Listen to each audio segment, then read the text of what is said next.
I heard the crash before I saw the destruction. The sound of breaking glass and splintering wood echoed through our home, followed by my daughter Lily's desperate cry. "Grandma, please stop." Heart pounding, I rush up the stairs to Lily's art room, the space we carefully created together after her father's passing last year. At 8 years old, art had become Lily's way of processing her grief, her safe haven when the world felt too big and scary. What I saw stopped me cold. My mother-in-law, Eleanor, stood amidst a sea of destruction, her face twisted in a satisfied smirk as she systematically dumped Lily's art supplies into heavy-duty trash bags. Broken easels, torn canvases, and shattered paint bottles littered the floor. Lily stood in the corner, tears streaming down her face, clutching her special sketchbook, the last gift her father had given her. "What are you doing?" I managed to ask, my voice steady despite the rage building inside me. Eleanor turned, her designer shoes crunching over broken colored pencils. "Olivia, dear, I'm doing what needs to be done. Lily needs to learn proper activities for a young lady. Painting won't get her a husband." "She's 8 years old," I said, moving to stand between Eleanor and my daughter. "Exactly. These are formative years. She should be learning etiquette, proper deportment, not wasting time with this." She gestured dismissively at the wreckage. "Creative nonsense." I felt Lily trembling behind me. "Mom," she whispered, "my portfolio for the school contest." The school contest. Lily had spent months preparing her portfolio for the prestigious Young Artists competition.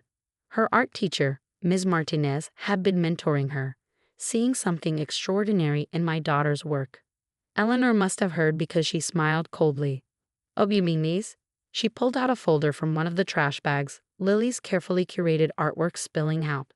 With deliberate cruelty, she began tearing the pages. "There. Now you can focus on proper activities." "Stop," Lily cried out, but Eleanor continued, shredding months of work into confetti.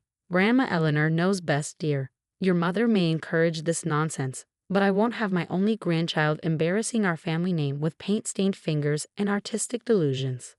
I wanted to scream, to grab Eleanor and physically throw her out of our house. But years of experience had taught me that losing control would only make things worse. Instead, I took a deep breath and pulled out my phone, starting to record. "Eleanor," I said calmly, "please explain again why you're destroying Lily's art supplies." She turned to the camera, completely missing my intent. "I'm doing what's necessary. James would never have allowed this artistic foolishness if he were still alive. My son wanted a proper daughter, not some paint-splattered bohemian." Hearing my late husband's name on her lips made my blood boil. James had been the one who first noticed Lily's talent, who spent weekends teaching her about colors and perspective. He had been so proud of her creativity. "You're wrong," I said quietly. "James loved Lily's art. He'd encouraged it, and you've just destroyed thousands of dollars worth of supplies and irreplaceable artwork." Eleanor laughed dismissively. "Please, this junk didn't cost more than a few hundred at most. Besides, I've already spoken to Margaret at the country club about enrolling Lily in proper activities. Deportment classes, ballet." I held up my hand, stopping her mid-sentence. "Lily, sweetheart, go to my room and get the purple folder from my desk, please." As Lily scurried out, Eleanor narrowed her eyes. "Don't think you can undo this, Olivia. I'm doing what's best for my granddaughter." "No," I replied calmly. "You're doing what you think is best for your image. But you've made a terrible mistake." Lily returned with the folder, and I pulled out several documents. "These are receipts for Lily's art supplies. Professional grade materials, some imported specially. The easel you just broke, handcrafted, given to her by James before he died. The paints, from a specialist supplier in France." I held up my phone. "And now I have video evidence of you deliberately destroying them while stating your intent." Eleanor's smug expression faltered slightly. "You wouldn't dare make a fuss. Think of the family name." "The family name?" I laughed softly. "Eleanor, you haven't even noticed what you've really destroyed, have you? Those paintings you just shredded, they weren't just for a school contest." The sound of a car pulling up outside drew our attention. Through the window, I saw Ms. Martinez stepping out, followed by a distinguished-looking woman carrying the camera. "That would be the curator from the National Youth Gallery," I said quietly. "She's here to photograph Lily's work for their upcoming exhibition. The one they selected her for last week. I wonder what she'll think of this scene." For the first time, real fear flickered across Eleanor's face. You're lying. No gallery would. Mom? Lily's voice interrupted, stronger now. Can I show you something? She opened her sketchbook, the one she'd been clutching, and pulled out several papers. Official letterhead bearing the gallery's logo. Eleanor snatched the papers, her face growing paler as she read. The doorbell rang, and I heard our housekeeper letting the visitors in. This isn't over, Eleanor hissed, but her hands were shaking. I smiled, keeping my phone recording. No, Eleanor, this is just the beginning. The shock on Ms. Martinez's face as she surveyed the destruction was nothing compared to the gallery curator's reaction. Diana Wells, one of the most respected names in youth art education, stood in the doorway of Lily's ruined art room, her professional composure cracking. This is, she paused, kicking in the shredded artwork scattered across the floor. This is deliberate vandalism. These pieces were already cataloged for the exhibition. Eleanor, who had been inching toward the door, froze. Exhibition? What exhibition? Diana turned to her, eyes sharp. The National Youth Gallery's Rising Stars Showcase. Lily's work was selected as the centerpiece. Her unique perspective on grief and healing through art. She knelt to pick up a torn piece of canvas. Was meant to inspire other children dealing with loss. I watched Eleanor's face as the reality of what she'd done began to sink in. This wasn't just about ruining a child's hobby. She had destroyed artwork already promised to a prestigious national exhibition. There must be some mistake, Eleanor stammered.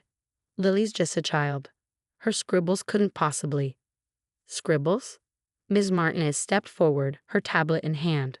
Perhaps you should see what your granddaughter's scribbles look like to experts in the field. She pulled up a series of emails, official letterhead clearly visible. The gallery's board of directors voted unanimously to feature Lily's work. They're offering a full scholarship to their summer art program. Several private collectors have already expressed interest in supporting her future education. Lily, who had been quiet until now, spoke up. Mom, can I show them the blue folder? I nodded, and Lily retrieved another folder from my home office. Inside were more documents, correspondence with art educators, preliminary acceptance letters from prestigious youth programs, and most importantly, a contract. What's that? Eleanor demanded, trying to maintain her authority despite her obvious discomfort. That, I said calmly, is a contract with the Mason Foundation. They've been sponsoring young artists for over 50 years. They saw Lily's portfolio last month and offered to fund her art education through college. The contract includes a clause about preserving her existing work. Eleanor's face went from red to white. You're making this up. James would never have allowed. Actually, I interrupted, pulling out my phone again. James is the one who contacted them first. Before he died, he sent them Lily's early work. Would you like to see his emails? I pulled up the email chain, watching Eleanor's face as she saw her son's name, his passionate words about Lily's talent. The last email he had sent, just days before the accident, was full of pride and excitement about his daughter's future in art. Eleanor's voice faltered. I was only trying to help, to ensure she has a proper future. By destroying her chances at a prestigious art career, Diana asked, her voice cold. Do you have any idea how many doors you might have just closed? The sound of another car pulling up drew our attention. Through the window, I saw a police cruiser parking behind Diana's car. That would be Officer Bennett, I said quietly. I called him while you were busy destroying evidence of your grandson's support for his daughter's talent. Eleanor's composure finally cracked. You wouldn't dare press charges. Think of the scandal. The scandal? I laughed softly. Eleanor, you just destroyed artwork already promised to a national gallery. You vandalized legally protected property. You invalidated contracts. And most importantly, I stepped closer, my voice dropping. You tried to crush an 8-year-old's spirit on the anniversary of her father's death. Officer Bennett appeared in the doorway, taking in the scene. Mrs. Mitchell. I understand you want to file charges for vandalism and destruction of property. Eleanor turned to me, desperation replacing her earlier arrogance. Olivia, please. We can work this out. I'll replace the art supplies. Some things can't be replaced, Lily said suddenly, her voice strong despite her tears. Like Dad's notes in my sketchbooks, his drawings next to mine. Those were our memories. The quiet devastation in my daughter's voice hit harder than any accusation. Eleanor flinched, finally seeming to understand the magnitude of what she had done. "Ma'am," Officer Bennett said, "I need you to come with me. We can take your statement at the station." As Eleanor was led away, Diana turned to Lily. "Your previous work may be destroyed, but your talent isn't. We'll adjust the exhibition, tell this story. Sometimes art is about loss and resilience too." Ms. Martinez nodded, already making notes on her tablet. "The foundation will want to document this.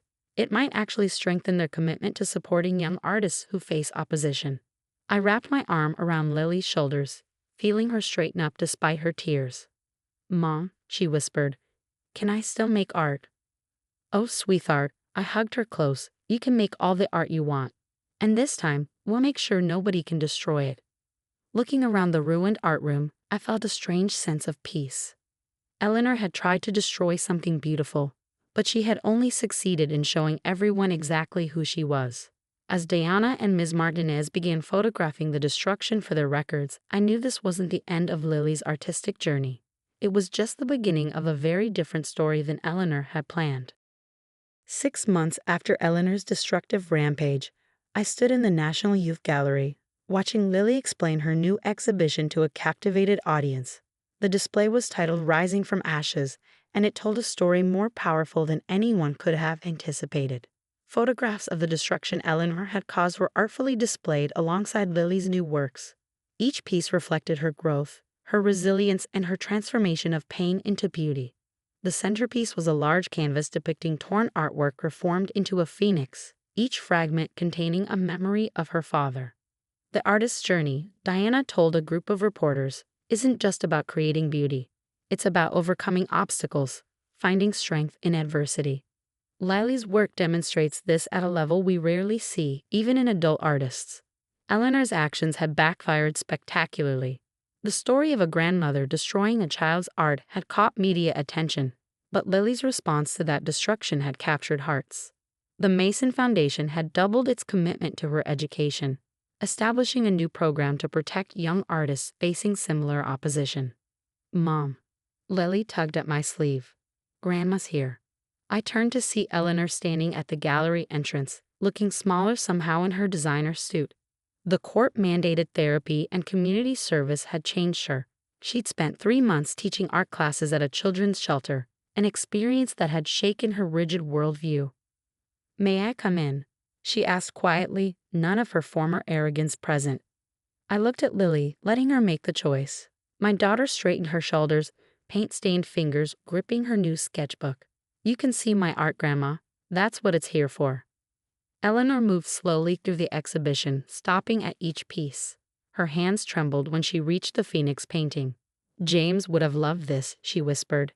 "He does," Lily replied simply. "I feel him when I paint." Tears slid down Eleanor's cheeks as she turned to us. I was wrong, so terribly wrong. I thought I was protecting our family's reputation, but I was just protecting my own prejudices. "You can't undo what you did," I said firmly, "but you can learn from it."